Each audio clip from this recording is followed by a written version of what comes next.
Scavving is one of the best things you can do to maximize your Tarkov gameplay. It can make you go from rags to riches in the matter of only a few raids as long as you know what you're doing. In this video, I'm going to give you a basic rundown on scavving. So what is your scav? The easiest way to put it is your scav is pretty much just a free loadout where you can go in with a free gear set. It's not going to be very good, but it's a free gear set. You can go in, loot, and try to extract with whatever scraps you can go around and pick up around the map. And I say scraps because 99% of the time, you're going to be spawning in late to the raid, which means a large majority of the map is going to already have been looted. Now, you may be wondering how this is even going to be useful if the large majority of stuff is looted. Well, not everything is looted. You know, here and there will be a few things that are left unlooted. And then going around looking for scraps, some things just get overlooked and you can, go ahead and pick those things up. And on top of that, sometimes you just spawn into a dead raid. So there are times where, the high value areas that you want to loot go unlooted. And, you'll spawn in as a scav, go and check that, and you'll get either like a LEDX, GPU, things like that. Now, every time you scav, you do actually have a scav cooldown. Now, how the cooldown works is pretty simple.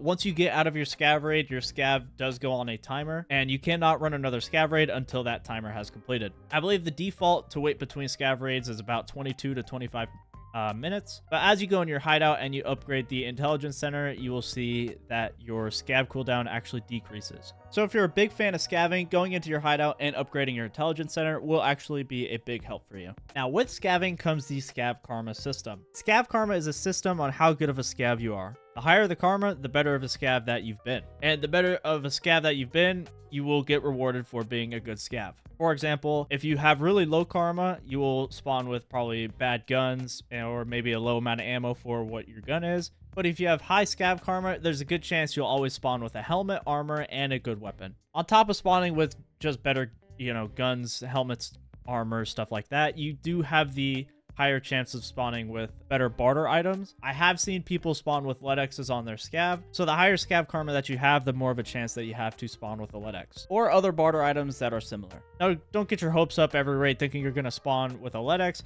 but it is possible. When it comes to gaining and losing scav karma, there's a couple ways where you can do both. Well, there's only one real way that you can lose karma. How you lose scav karma is actually just by killing other scavs and even some of the bosses. So if you don't want to lose any scav karma, make sure you're not going around and shooting any other of the AI or player scavs. The only exception to that is if you shoot a player scav that has already shot another player scav, you will then be rewarded for killing a quote-unquote bad scav, but usually it's just better to not shoot any scavs.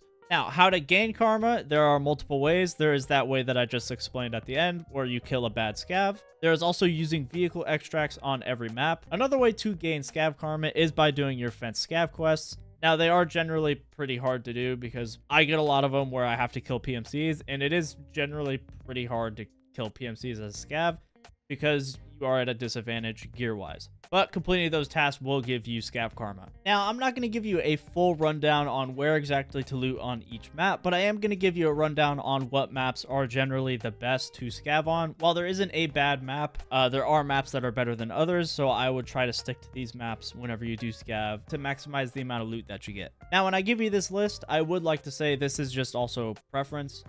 Some people will disagree with me and say certain maps are better than the maps I give.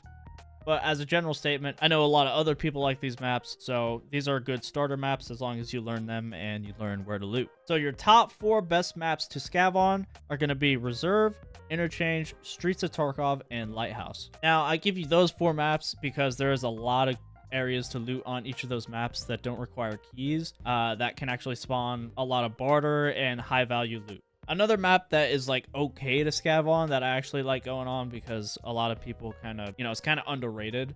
Customs. Customs is actually really good. I really like it. I wouldn't say it's as good as those other maps, but seeing as a lot of other people don't scav on customs, I think, it makes it a little bit better because then you kind of get all the leftovers for yourself, So I like customs. I don't think it's the best, but I do. So that was just a little bonus. But I'll give you a couple rundowns on like a few places that you can loot. I know I said I wasn't going to give you like a full rundown, but I'll give you like a handful of places. For example, Reserve. I say Reserve's good because you can always go and check There's tons of tech spawns around the map, and then you can always run over, you know, there's the tech room drop down that you can go into. You check for any leftover tech loot if that's not looted. There's boxes all over the place. There's just a ton of loot on reserve. And then interchange, you know, there's Goshen, there's Ollie, there's all the tech stores around the map that could have leftover tech loot, or even just like fresh tech loot if it's not looted. So that's why interchange is kind of like a gold mine as well, because you get a mixture of food, barter, and tech items. It's really good. So that is my general rundown of how to and what is a scav. If you're looking for a little bit more in-depth on like where to loot on each map, I do have loot guides on my channel that I will be posting down in the description of this video if you're interested. While I make these videos for PMCs, they do also cater towards scavving. But anyways, I hope this video helped you guys learn what a scav is and how important it is. Thank you guys for watching, and good luck in your Tarkov raids.